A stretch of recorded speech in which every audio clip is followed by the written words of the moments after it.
Ni una persona enferma, ni una persona enferma terminal, ni una persona que ha perdido la razón, por ejemplo, por causa de demencia, o una persona postrada ha perdido su dignidad.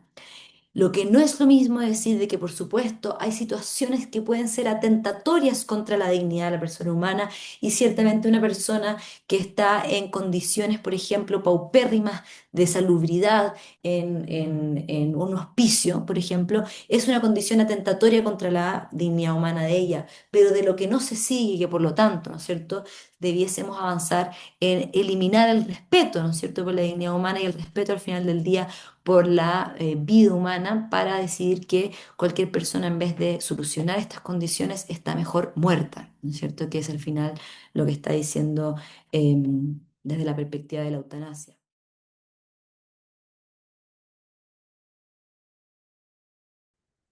Es merecedora de respeto. ¿Ya? Desde ahí nos saltamos hasta Kant, quien en este tipo de disquisiciones, ¿cierto? Respecto de la persona humana, de la racionalidad, la voluntad, llega a la conclusión de que efectivamente las personas, por la entidad que tienen, esta capacidad racional y de voluntad, y por lo tanto son libres, ¿no es cierto?, que da lugar a la autonomía en las palabras de Kant, deben ser las personas siempre consideradas como fines en sí mismas y nunca pueden ser utilizadas como medios para algo. Es razón por la cual, ¿no es cierto?, de ahí vienen muchas consecuencias filosóficas que, bueno, no son del caso en este momento explicar. Pero quiero hacer presente que todas estas formas son distintas, ¿ya? Son distintas de entender la dignidad y no necesariamente llegarán, ¿no es cierto?, hasta lo que vamos a tratar de entender la dignidad desde la perspectiva y desde un convencimiento fundamental de lo que implica la persona humana, desde específicamente la perspectiva de la doctrina social de la Iglesia. Pico de la Mirandola, un filósofo italiano, recoge antes, de hecho, o contemporáneamente a Kant, ahí hay la historiografía respecto a los orígenes del concepto de dignidad y hay algunas diferencias, pero recoge esta idea de también, ¿no es cierto?, de las personas como fines y no como medios, que jamás pueden ser utilizadas como medios, pero también desde la perspectiva de una entidad en sí misma, ¿ya? Lo veremos más adelante. Ahora bien, todas estas ideas, ¿no es cierto? Además, si van acompañadas, pensemos siempre que ninguna de estas cosas ocurren en el vacío, ¿ya? No ocurren en el vacío y esto implica necesariamente que lo que viene a ocurrir en en el siglo XX, en la primera y en la segunda mitad del siglo XX, situaciones terribles, ¿no es cierto?, hace que los desarrollos, ¿no es cierto?, conceptuales de estas ideas sean acelerados, podríamos decir. Vamos a ver después, hay momentos que son anteriores a esto, pero para ir entendiendo el desarrollo conceptual me parece que esto es ilustrativo, ¿ya? Después, en el periodo entre guerras, específicamente en el periodo entre la Primera y la Segunda Guerra Mundial, ¿ya? Sobre todo, por ejemplo, desde la Iglesia Católica, hubo mucha reflexión en torno a la idea de las personas, del respeto que merece, ¿no es cierto?, la persona humana como tal, de evitar, ¿no es cierto?, los atropellos a la persona humana. Especialmente, por supuesto, esto toma mayor fuerza luego de la Segunda Guerra Mundial, ¿no es cierto? Porque todos conocemos las atrocidades que ahí se vivieron y ahí también es el momento culmine o peak, ¿no es cierto?, donde empiezan a, a producirse las firmas de tratados internacionales, la Carta de la ONU, ¿no es cierto?, que yo les nombraba, la reflexión, por ejemplo, que también hace Hannah Arendt al respecto de cómo es tan fácil, ¿no es cierto?, que las personas olviden la naturaleza de la persona humana y que exista este mal banal, como ella lo llamaba, que es aún más, que nos asusta aún más, ¿no es cierto?, porque el atropello de las personas que deben ser reconocidas como miembros, ¿no es cierto?, como hermanos dentro de la misma especie. Pero por supuesto, hubo anteriores a esto la recepción del concepto de dignidad, que con la fuerza, ¿no es cierto?, la Segunda Guerra Mundial hubo una mayor irrupción de ella, pero esto, como les decía antes, viene, ¿no es cierto?, se venía de a poco esta idea radical, de la entidad, podríamos decirlo ahora, de lo que es el ser persona, ¿ya? Después vamos a dar una mejor definición de dignidad, pero por ahora estamos sentando las bases de lo que es ello. Venía desde antes, ¿no es cierto? Primero, en la Carta Magna, de la misma manera como decíamos, por ejemplo, que ni Aristóteles ni Platón necesariamente utilizaban los conceptos de dignidad humana, sí es uno de los primeros ejemplos en que en un instrumento codificado, es decir, escrito y textual, donde las personas, ¿no es cierto?, fueron y se pusieron de acuerdo respecto de los límites del ejercicio del poder, hablaban de la naturaleza de la persona, de las personas, bueno, en esa época hablaban de los hombres, ¿no es cierto? Nosotros entendemos que cada vez que ellos en esa época se referían a hombres, entendemos que se refiere a la persona humana. eh, Debían ser entendidos como libres, debían ser entendidos la entidad de la persona humana como un límite a la acción de lo plausible por parte de quien fuera que ostentara, ¿no es cierto?, la autoridad de una manera similar muchísimo tiempo después, ¿no es cierto? Y también, no lo tengo acá, pero también así fue en la Revolución Francesa, ¿no es cierto? La Declaración de Independencia de Estados Unidos es particularmente interesante porque, de nuevo, no utiliza específicamente la palabra de dignidad, pero dice algo que nos va a llevar directamente, y les pido que se acuerden para más adelante, respecto a nuestra o a la noción que yo les quiero transmitir de lo que es la dignidad humana. ¿Por qué? ¿Qué pasa? En la Declaración de Independencia de Estados Unidos, ¿no es cierto? En situaciones, ¿no es cierto?, similares, podríamos decir, a lo que fue la independencia de muchos países, el boom de la independencia, están independizándose, ¿no es cierto?, de un régimen monárquico en este lugar, en este momento del Reino Unido. Y lo hacen porque consideran que ese gobierno ha devenido tiránico con Estados Unidos, con las colonias, como se llaman en esa época, y a partir de eso, ese día, el 4 de julio de 1776, se firma esta declaración. Después viene la Constitución, que tiene algo similar en este preámbulo, pero acá interesantemente dice, después, ¿ya? Después de haber hecho una explicación un poco de por qué están tomando esta determinación, de la necesidad de limitar el poder arbitrario que se estaba ejerciendo sobre las personas y específicamente sobre las personas que viven en las colonias, dice por qué. ¿Y por qué lo van a hacer?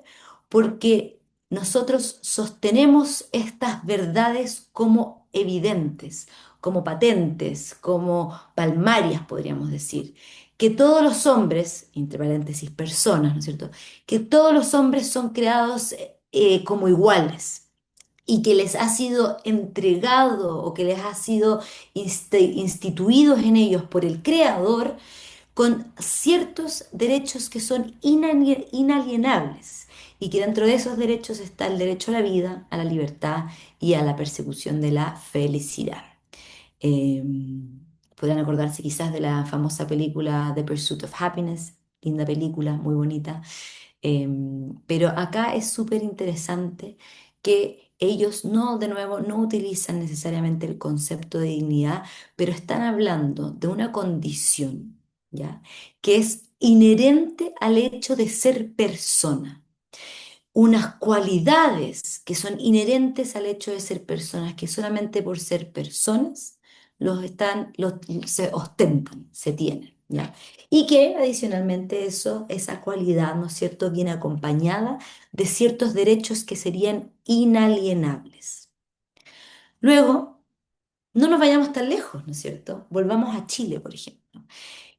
Ya en 1818, de nuevo, no necesariamente utilizando las palabras del concepto específico de la dignidad humana, pero ya en 1818 y acompañado de declaraciones y preámbulos, esto en la época, ¿no es cierto?, de la independencia de Chile, eh, incluyeron de manera clara y específica y directa, ¿no es cierto?, la Declaración de los Vientres Libres, que es llamada, de esa manera llamada, ¿no es cierto?, en el sentido de que toda persona, sea libre o esclava por el hecho de estar en Chile, iba sus hijos a ser siempre libres. Por eso partieron en 1818. Y rápidamente en 1823 se instaura una de las máximas, ¿no es cierto?, del derecho público chileno. Perdonen que hable tanto del derecho, pero específicamente para la discusión de dignidad humana es especialmente iluminadora y además es una deformación profesional. Pero ya en 1823 se hace una declaración máxima en Chile, que es: en Chile no hay esclavos. El que pise su territorio por un día natural, dice, será libre. En 1828, quien pisase el territorio de la República recobra por este hecho la libertad. Estas son nociones que en nuestro derecho han estado acompañadas, ¿no es cierto?, de el concepto de cartas fundamentales, de cartas de garantías y de derechos, y que ya luego en la Constitución de 1925 se recoge la idea de que la Constitución asegura a todas las personas, ¿ya? No le perdón, asegura en el sentido que le reconoce algo que no es creado por la Constitución, sino que reconoce una realidad que es preexistente a la Constitución. Después, si queda cualquier duda respecto a esto, vamos viendo, pero a lo que voy es que acá hay, sin, aun cuando no sea expreso de parte de la Constitución, no dice que todas las personas nacen libres, igual en dignidad de derechos, pero sí hay una especie inmanente, o si se quiere, idea subyacente que apunta hacia allá, podemos decir. Y por eso es una tradición que se ha mantenido. Luego, en la Constitución de 1980, eso se hace específico. El artículo primero, como primera declaración, tiene esa declaración, ¿no es cierto? Las personas nacen libres e iguales en derechos. Las personas nacen libres, dignas e iguales en derechos, ya con el reconocimiento directo a la dignidad humana. Y por lo tanto, acá ya deja de ser una idea subyacente para ser una declaración de la orientación humanista, que quiere decir poner a la persona en el centro. Ya vamos a ver por qué. En la misma línea, ¿no es cierto? Veíamos que esta recepción del concepto de dignidad ya nombrábamos antes la Declaración Universal de los Derechos Humanos de la ONU, donde ya en el preámbulo, pero también en su primer artículo, hace una referencia específica, ¿no es cierto?, a la dignidad humana. Y por lo tanto, el concepto de dignidad, sea de la manera en que se entienda, sea de la manera en que esto se argumente, ha servido como fundamentación de los derechos humanos, como fundamento también del derecho internacional, como uno de los avances que se identifica ya en la codificación de las constituciones también. De las constituciones también. Ahora bien, ¿por qué digo que sea como se entienda, sea como fuere lo que entendamos por el concepto de dignidad? Porque aun cuando todos estos instrumentos, solamente como uno de los ejemplos, ¿no es cierto?, que podemos dar del recogimiento, de la recepción del concepto de dignidad, pero antes dábamos otros, ¿no es cierto?, como el discurso de Martin Luther King, como la Declaración de Independencia también, o como, por ejemplo, también, ¿no es cierto?, en la época de la Ilustración, John Stuart Mill también hablaba, ¿no es cierto?, de la entidad de la persona humana, etcétera, y de la dignidad del hombre, por supuesto. Lo hacen todos estos autores, instrumentos, lugares y situaciones, lo hacen sin una... Un segundo. Lo hacen sin una definición de qué es lo que vamos a entender por el concepto de dignidad, qué es lo que vamos a entender por la idea de dignidad, ¿ya? ¿Qué significa esto? Ni aún, por ejemplo, en nuestra constitución actual, la constitución que hoy tenemos en nuestro país, que en su artículo primero hace esta declaración tan bonita y tan significativa como decíamos, sino que es tan trascendental e importante, ni aún en esta constitución hay una declaración o explicación de lo que se entiende por dignidad. Si bien esto no es raro para los instrumentos como la Constitución, ¿no es cierto? Nosotros, para los que sean abogados, acá sabrán, en general no se utiliza, ¿no es cierto?, las constituciones, o rara vez, eh, sobre todo las constituciones más antiguas, no se utilizan, ¿no es cierto?, no se estila el definir conceptos tal cual, eh, o no siempre. Es de todas maneras interesante ver por qué uno puede notar las diferencias específicas y esenciales que hay cuando se utiliza como fundamento de derechos humanos por algunas y otros autores, por ejemplo, o incluso por algunos u otros países. No es lo mismo, por ejemplo, el compromiso que declara con la dignidad humana, que hace la Constitución alemana, que lo declara como una realidad intransigible y que por lo tanto es una de las cláusulas que no puede ser nunca reformadas, versus otros que lo nombrarán como fundamento de sus derechos, pero, por ejemplo, no se utiliza, no es efectivamente el anclaje a las cartas fundamentales, o incluso en países que no hay cartas fundamentales, etcétera. Y por lo tanto podemos reconocer que hay distintas formas y acepciones aún, ¿no es cierto?, en la recepción del concepto de dignidad. Aún cuando este concepto esté tan extendido, que en este mapa, que puede tener alguna pifia porque le pedí a nuestro amigo de inteligencia artificial que con los datos de una base de datos muy buena me hiciera este mapa, pero la primera versión incluía a Estados Unidos y efectivamente Estados Unidos no menciona en su constitución ley de dignidad. ¿Por qué? Por lo que hablábamos hacia el inicio, que es que este no era un concepto tradicionalmente usado o propio del discurso y el debate público hace siglos atrás, ¿no es cierto? Sino que es más bien un concepto tal como lo entendemos hoy en día, más bien tardío y que irrumpe más bien en el siglo XIX y con muchísima más fuerza en el siglo XX. Pero en general, aun cuando pueda tener una que otra pifia, países cuya constitución menciona explícitamente la dignidad humana como concepto es amplícitamente extendido. Y además, que esto es lo que nos lleva a que tratemos de discernir o despejar, ¿no es cierto?, con especificidad qué es lo que vamos a entender por dignidad humana, porque ustedes me podrán decir y les podrá llamar la atención el hecho de que hay países tan disímiles, ¿no es cierto?, que nombran el concepto de dignidad humana, disímiles como Chile, disímiles como México y como Argentina, pero que no nos debería hacer ruido, ¿no es cierto?, porque nos parecerán que son países que dentro de todas las diferencias que podamos tener, son países que de todas maneras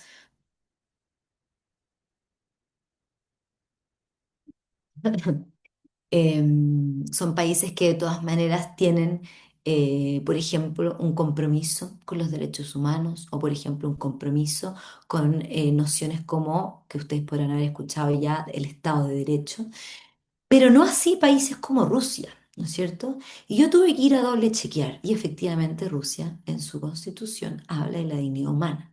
Entonces, las palabras son importantes y son interesantes, ¿no es cierto? Y por eso hacíamos esta historiografía del concepto de la dignidad humana, para entender desde qué momento el concepto como nosotros lo utilizamos ha sido más bien o ha sido más extendido, pero también pueden ser, a pesar de que yo les digo que nos embarquemos en ese viaje, igual puede ser dable a la confusión, ¿ya? Porque, como decía Robert Spaneman, al principio de esta PPT, ¿no es cierto? Estaba esa cita muy linda que dice que es un concepto muy difícil porque habla de algo que es indefinible, incuantificable y al mismo tiempo algo muy simple. Pero por lo mismo, y porque es un concepto polisémico, se presta y se da para mucho. Y por lo tanto, países como Rusia perfectamente lo incluyen. Incluso podremos decir, lo incluyen quizás países que sin ser tan respetuosos del concepto mismo, quizás lo hacen como una declaración de fines y principios a los cuales llegar, etcétera. Pero ciertamente hay una diferencia a la cual nos lleva. Esto nos lleva a pensar entonces qué es y qué entendemos propiamente tal por dignidad de la persona humana. Pensemos en todo lo que hemos hablado hasta hoy. ¿Se fue la presentación o están bien? Ahí está bien. Pensemos en todo lo que hemos hablado hasta hoy o hasta ahora, ¿no es cierto?, de la dignidad humana. ¿Qué es lo que hemos dicho? Distintas características quizás en el aire. Una cualidad indeleble, algo que está intrínsecamente relacionado con la persona humana, hemos dicho también. Hemos dicho al mismo tiempo que es una idea simple, pero también que es polisémica. Hemos dicho que se relaciona, por ejemplo, con la declaración de la independencia de Estados Unidos, que hablaba de derechos inalienables, ¿no es cierto? O con verdades evidentes. Todas estas cosas se juntan para, todas estas cosas se juntan en una concepción que es efectivamente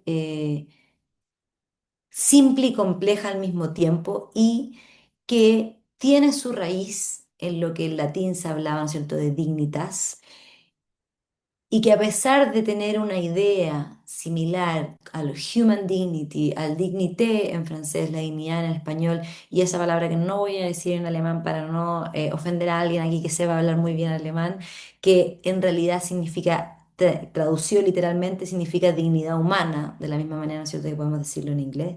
¿De qué hablamos cuando hablamos de dignidad si juntamos todas estas ideas que vamos trazando?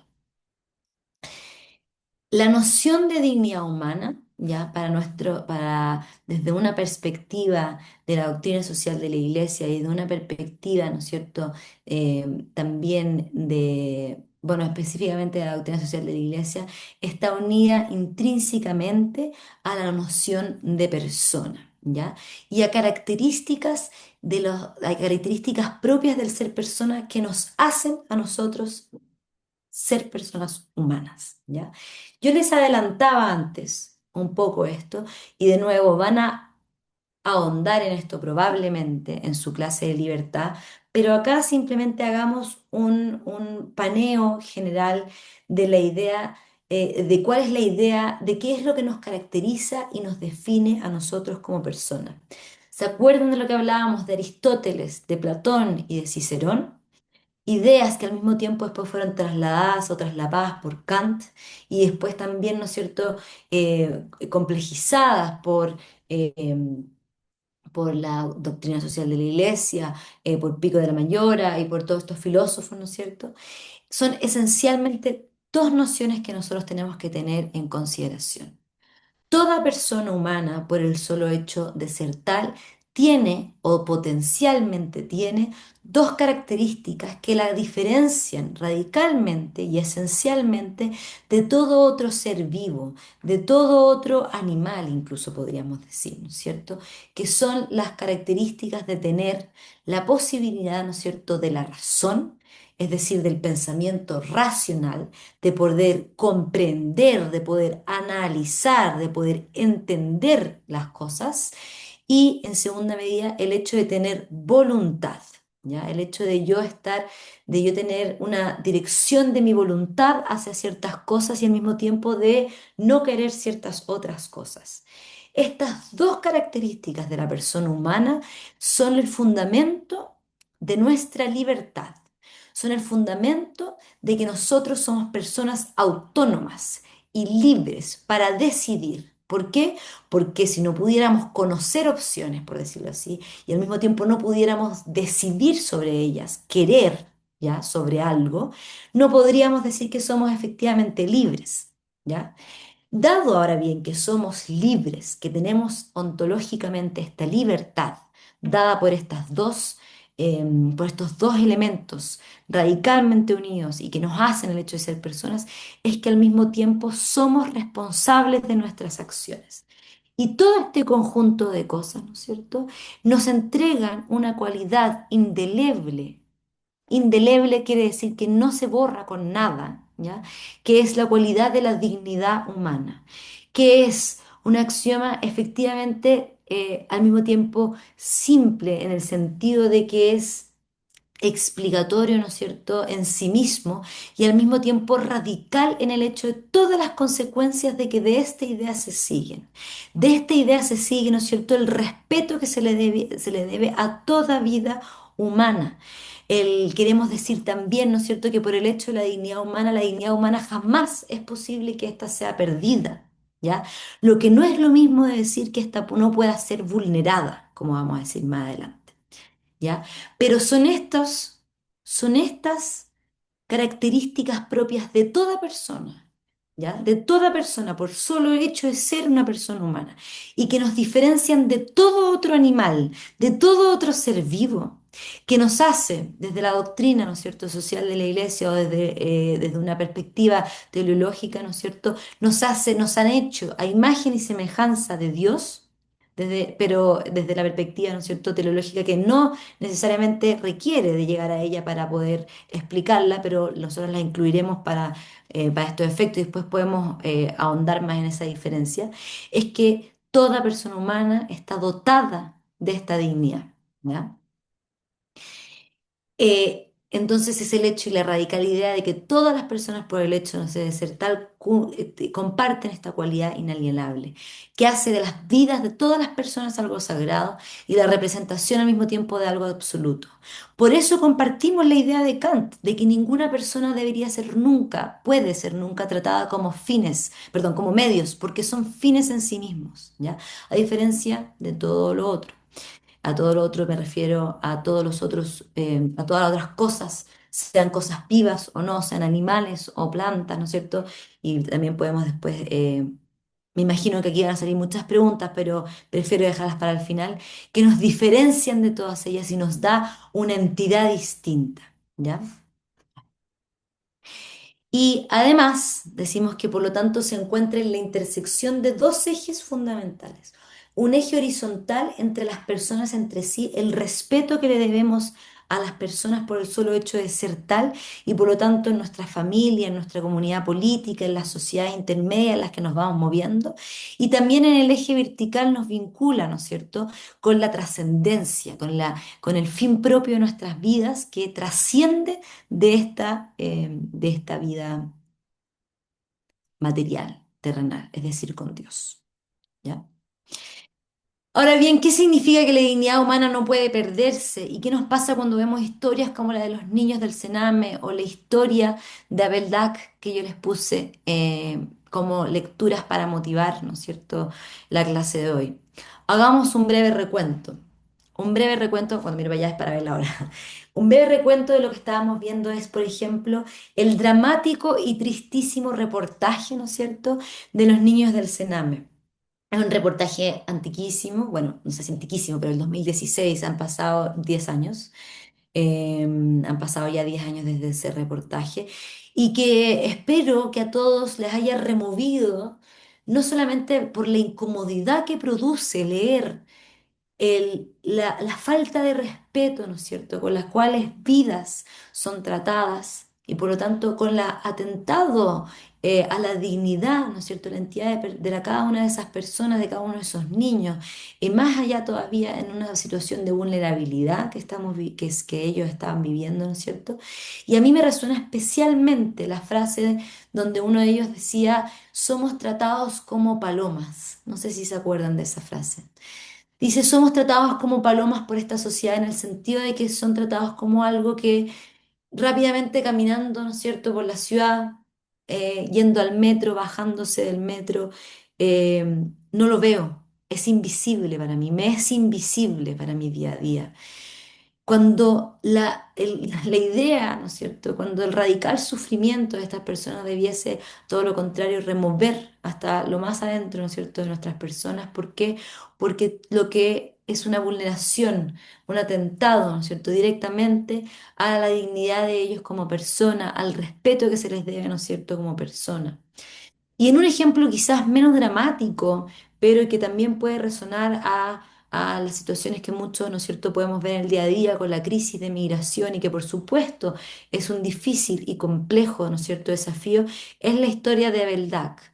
No sé si leyeron en la breve historia de Gustave Leclésio, quien es un autor muy interesante, ¿no es cierto?, que habla de el amor en Francia, que básicamente es la historia de un inmigrante, ¿no es cierto?, que viene de África, de un país de África, eh, a trabajar en Francia en búsqueda de mejores condiciones. Para llevarle plata a su familia, a su casa, etcétera. Y en realidad es una especie de poema, ¿no es cierto? Pero hay una parte en particular que es interesante cuando él dice él se llamaba Beldac, ¿no es cierto? Él tiene un nombre y él le pone mucho ímpetu, ¿no es cierto? O fuerza a recordar los nombres de sus hijos, de su señora, de su compañero de trabajo, del hermano de su compañero de trabajo que vivió un accidente. los lugares en los que él vivía, el nombre de su padre, etcétera. ¿Por qué? Porque el nombre, ¿no es cierto?, que es uno de los atributos propios también de la personalidad, del reconocimiento de la individualidad de cada una de las personas, es importantísimo y es simplemente el reconocimiento, ¿no es cierto?, de ese respeto. Porque de alguna u otra manera, una de las formas más comunes en las cuales nosotros podemos ver que la dignidad de la persona humana toma sentido o podemos entenderlos desde una manera relacional, es decir, cómo nos relacionamos con otros. Por eso recordamos los niños del Sename, por eso recordamos esta historia. ¿Y qué es lo que dice Abel Dac?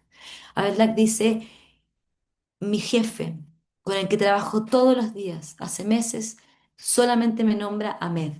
Me nombra como Ahmed a mí y a todos los otros que trabajan en lo mismo que yo, ¿no es cierto? Como la palabra no es alfarero, pero de cemento. ¿Por qué podemos entender, ¿no es cierto?, que viene ahí algo de racismo, de hacerlos todos iguales, ¿no es cierto?, de que no hay una individualidad, del que no haya reconocimiento a la persona, ¿no es cierto?, y simplemente a un mero trabajador, tratando, por lo tanto, a la persona como un medio y no como un fin en sí mismo, ¿ya? Acá les quiero hacer un cuadro resumen un poco de entonces la idea de por qué la persona, ¿no es cierto? La persona humana está dotada de esta cualidad indeleble que es la dignidad humana, porque tenemos, ¿no es cierto?, la capacidad de decidir, que es el razonamiento, ¿no es cierto?, y la libertad, la autonomía para decidir, somos responsables, por lo tanto, y de ahí emanan, ¿ya? De ahí emanan entonces la idea de los derechos inalienables, el derecho específicamente a la vida, a la integridad física y psíquica, la igualdad, la libertad de conciencia. Es un valor inherente e incondicional, implica reconocer que toda persona es un fin en sí mismo y nunca un mero instrumento o medio, y que en última medida, ¿no es cierto?, desde una perspectiva teológica podemos decir que hemos sido, el concepto imago Dei, ¿no es cierto?, que hemos sido creados a imagen y semejanza de Dios. Por eso, ¿no es cierto?, somos fines en sí mismos, tenemos un valor absoluto, una trascendencia, ya a diferencia de otras cosas, pero también desde una perspectiva secular, ya se puede llegar a la misma, ¿no es cierto?, a la misma conclusión, y ejemplo de ello es Kant. Ahora bien, no es necesario llegar desde esa perspectiva secular, toda vez que podemos, ¿no es cierto?, compartir. Y después podemos discutir de ello, ¿no es cierto?, respecto de la importancia, ¿no es cierto?, del reconocimiento en última medida de la dignidad humana como un fundamento, ¿ya? Esto implica el reconocimiento de la dignidad humana y se asimila a las ideas de los derechos inalienables, a poner a la persona humana al centro, etcétera. El reconocimiento de ello implica, por ejemplo, que el Estado debe estar al servicio de la persona humana, que el trabajo tiene una dignidad en sí misma, que se le deben reconocer la libertad de conciencia y libertad también, por ejemplo, de expresión a la persona, el reconocimiento, por ejemplo, del respeto mutuo, el límite a la violencia, ¿no es cierto?, como que no puede ser un medio de acción política, etcétera, etcétera. Desde este concepto radical de la dignidad humana, tiene muchos hilos del que nosotros podemos tirar y tiene muchas consecuencias, ¿ya? Y es por eso también, probablemente se justifica por eso, o se entiende por eso, cómo este concepto ha inundado un poco el debate público, quizás no dotado de la entidad que nosotros estamos viendo acá ahora, pero que cuando uno tiene esto en la cabeza, entonces el concepto de dignidad humana recobra un sentido fundamental como una brújula orientadora, ¿ya? Ahora bien, dijimos que íbamos a hablar de controversias, tenemos unos breves minutos y solamente quiero presentar, ¿no es cierto?, algunas de las controversias para que podamos ahondar en ellas en las preguntas. Los invito a ahondar en ellas en las preguntas y hablemos de las que a ustedes les parece más interesantes, pero ciertamente, por supuesto, no puede faltar el debate respecto al fin de la vida, ¿no es cierto? Eutanasia y aborto, al final del día, son dos discusiones que se remiten a el fin de la vida, ¿no es cierto?, al valor de la persona humana en el fin de la vida, y están directamente relacionados con el concepto de dignidad humana. ¿Por qué? Porque si entendemos que desde el concepto desde el concepto de la dignidad humana, esta es una cualidad indeleble de toda persona por el solo hecho de ser tal. Ni una persona enferma, ni una persona enferma terminal, ni una persona que ha perdido la razón, por ejemplo, por causa de demencia, o una persona postrada, ha perdido su dignidad. Lo que no es lo mismo decir de que, por supuesto, hay situaciones que pueden ser atentatorias contra la dignidad de la persona humana y ciertamente una persona que está en condiciones, por ejemplo, paupérrimas de salubridad en un hospicio, por ejemplo, es una condición atentatoria contra la dignidad humana de ella, pero de lo que no se sigue, que por lo tanto, ¿no es cierto?, debiésemos avanzar en eliminar el respeto, ¿no es cierto?, por la dignidad humana y el respeto al final del día por la vida humana para decidir que cualquier persona en vez de solucionar estas condiciones está mejor muerta, ¿no es cierto? Que es al final lo que está diciendo eh, desde la perspectiva de la eutanasia. Desde la perspectiva del aborto ustedes podrán decir, pero Magdalena, estamos hablando de que efectivamente acá hay dos elementos sustanciales claves, ¿no es cierto?, respecto a los cuales nosotros hablamos de por qué la persona humana se entiende como el concepto de persona humana y por lo tanto está revestida esta dignidad, que era el concepto de la racionalidad, ¿no es cierto?, y la voluntad. Un feto o incluso, ¿no es cierto?, una persona terminal, de qué manera se, ¿no es cierto?, expresa esta racionalidad y por qué, por lo tanto, donde existe esta misma razón, ¿no es cierto? Y ahí nosotros decimos que en realidad lo que acá nosotros estamos hablando no es de algo distinto, sino es exactamente lo mismo. Es que toda persona humana por el hecho de ser tal, y eso incluye, ¿no es cierto?, la persona humana en desarrollo, la persona humana que en potencia va a tener estas cualidades, aun cuando no las tenga activas en ese minuto, ¿no es cierto?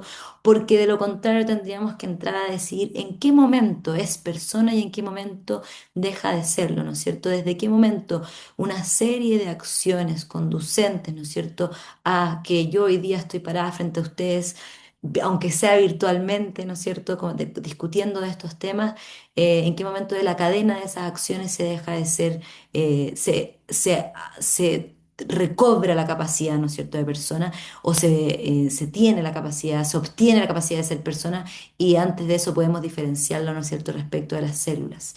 Dado que esa no es una diferencia que sea dable hacer, que sea posible, ni lógica, ni racionalmente hablando, es que por lo tanto se excluye, ¿no es cierto?, la posibilidad del aborto como una decisión que sea respetuosa de la dignidad humana. Obviamente acá hay una serie de disquisiciones que después tendríamos que hacer, ¿no es cierto?, y que podemos discutir respecto de, en concreto, de cosas de aborto y de eutanasia, pero esto es para darles una pincelada.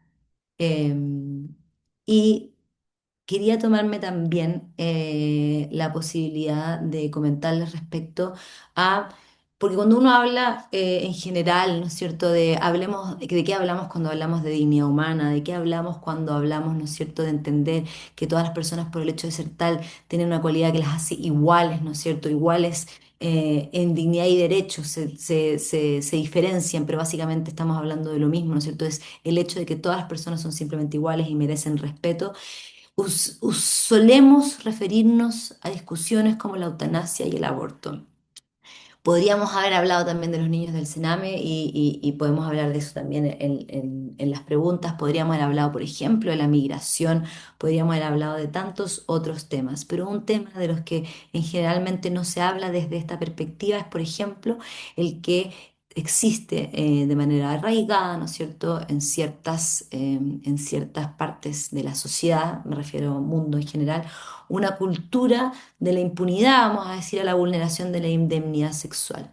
Y por cierto, esto es algo que ha ido cambiando, ¿no es cierto?, y que ha ido evolucionando, y ciertamente existe mucho más, ¿no es cierto?, salvaguardas frente a esto el día de hoy de lo que existía, ¿no es cierto?, ayer, y sobre todo, ¿no es cierto?, las mujeres hemos entrado dentro de esta misma categoría de igualdad, porque no podemos tener una conversación seria sobre dignidad humana y utilizar los ejemplos, por ejemplo, de la Declaración de la Independencia de Estados Unidos y reconocer, ¿no es cierto?, que aun cuando ahí se decía estas estas verdades son patentes, ¿no es cierto? Los derechos inalienables de las personas. Esa declaración no incluía en su momento, por ejemplo, los esclavos y las personas racionalmente en ese momento eran capaces de hacer esa diferencia.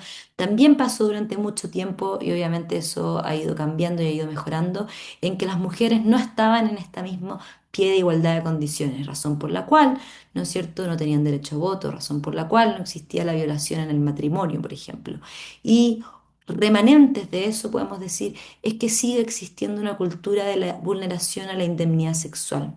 La indemnidad sexual, básicamente, los delitos contra la indemnidad sexual, básicamente, son, por ejemplo, el abuso, la violación, etcétera. Y no solamente lo vemos como herramientas, ¿no es cierto?, de violencia sexual en la guerra, por ejemplo, donde ya de por sí todas las guerras, ¿no es cierto?, son atentatorias contra la dignidad de las personas, pero lo vemos aún incluso, y esto me parece a mí importante sacarlo a colación por lo mismo, en sociedades modernas que pueden ser declaradas progresistas y donde se cree la igualdad de derechos, por ejemplo en Francia, con el caso acá que les ilustro de Giselle Pelicot, ¿no es cierto?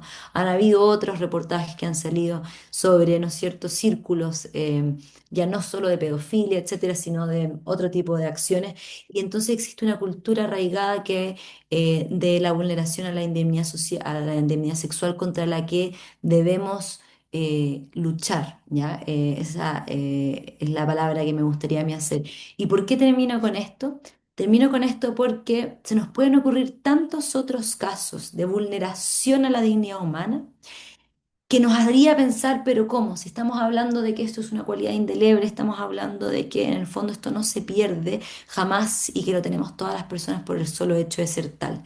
Y efectivamente, y aquí la complejidad del asunto, el concepto de dignidad humana, de nuevo, esta dignidad, este concepto que nos hace iguales en derechos, que nos hace merecedores de un respeto por el solo hecho de ser tales, que nos hace merecedores de protección, ¿no es cierto? Que nos hace merecedores de una acción estatal respetuosa de nuestra autonomía y nuestra libertad, sí puede ser vulnerada, lo que no significa que la vulneración pueda terminar eliminando o despojándonos de nuestra vulneración.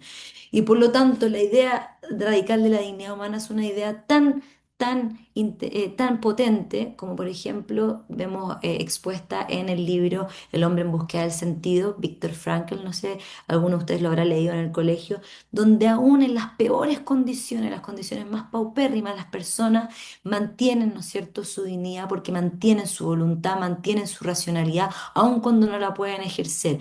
Y eso solamente nos lleva a necesariamente estar más comprometidos, ahora desde una perspectiva, ¿no es cierto?, de compromiso público, a estar comprometidos con erradicar todas las vulneraciones a la dignidad humana, con el compromiso especialmente de respecto a las personas que se encuentran en situaciones de vulnerabilidad, para ser respetuosos de esta calidad inherente y ser efectivamente eh, campeones, por decirlo así, de los derechos humanos. No lo somos si es que no estamos convencidos, ¿no es cierto?, de que debemos proteger la dignidad humana en todas sus facetas. Con eso termino mi exposición